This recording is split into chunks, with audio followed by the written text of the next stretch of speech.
was observed.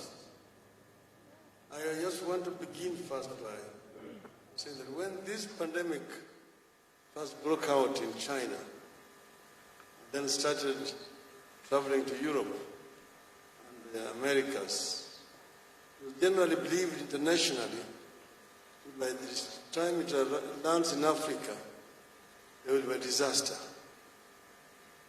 That it will eventually end up like an African epidemic, like malaria, bilharzia, HIV/AIDS, and so on.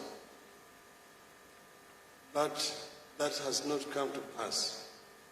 And I think as Africans we must congratulate ourselves for having taken measures that ensured that Africa did not become the major victim of this pandemic. Here back home, we need to congratulate ourselves as Kenyans. I want to congratulate Kenyan people for their patience, their resilience, and caring toward each other.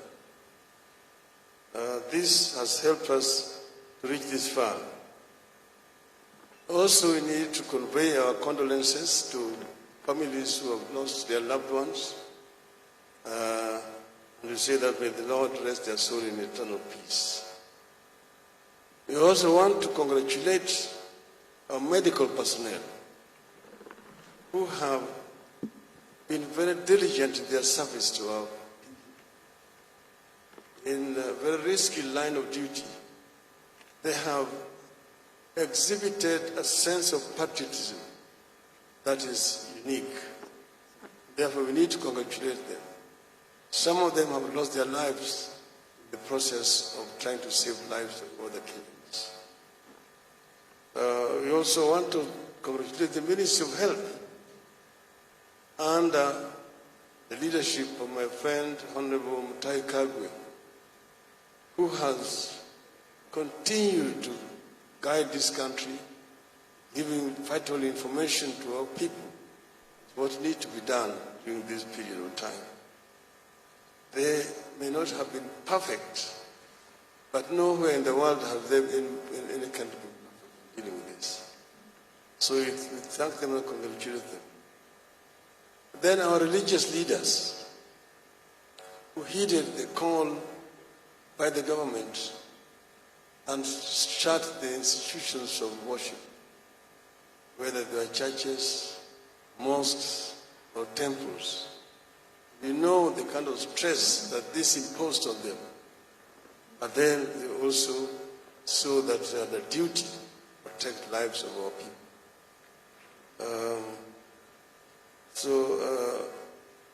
We want to congratulate them. But this pandemic has also produced young heroes in our country. The innovators, young innovators. We have people who are able to produce ventilators, beds, masks, PPEs, and so on in this period of time. It really shows a sense of innovation that our people have, and that given an opportunity, our people can excel just along the other youth in the world. Then we want to also thank our small-scale farmers. Let's remember them. Those who produce cassava, potatoes, fruits, maize, millet, chicken, and so on, who have continued to serve our cities and towns during this period of epidemic. From Busia to Kitui, to Mandera, to all over the place, they've done commendable work. Then we have also our truck and van drivers, and border riders, who have provided a critical link between the production and consumption supply chain. Some of them have been doing this thing at great risk to their personal safety. But there's something that we have learned from this, Mr. President. Because over-reliance on imports in our country is risky and dangerous. When the world shuts down, like the world shut down, you find yourself in a situation where you're completely helpless.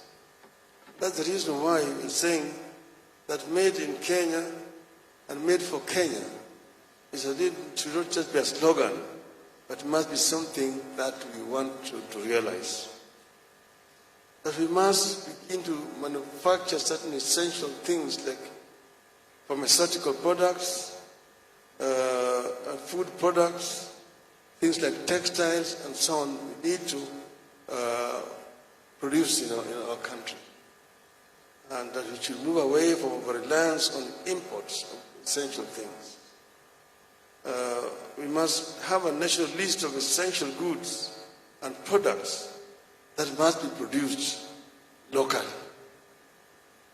Finally, President, the youth of Kenya, during this period of time, have exhibited exceptional sense of unity and patriotism.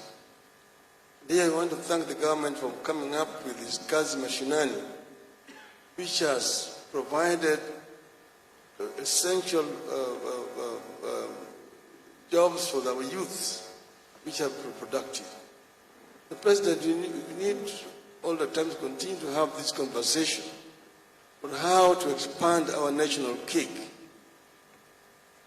That our national cake must expand so that we can be able to feed most of our people. The reality is that our population continues to grow exponentially, but we are not producing enough to be able to feed our people. There's too much concern about consumption, taking away from the national cake than expanding the national cake. This itself is actually a recipe for disaster. We must see that this national cake is expanded rather than just taking off from it and going to give it away from other people as alms, throwing it to other people's alms. This is a conversation that we're going to have on another day. But I want to conclude first by thanking the government, the President, for leading from the front during this very difficult period. It has been very difficult to meet physically, like Honorable Ndabadi said, because we don't want the source of infection. It has been difficult, but I'm sure we will manage there, and I hope that we're going to continue to manage going forward. I thank you.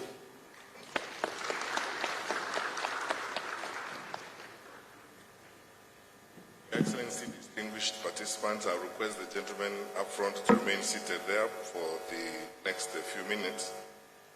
On behalf of my colleagues, both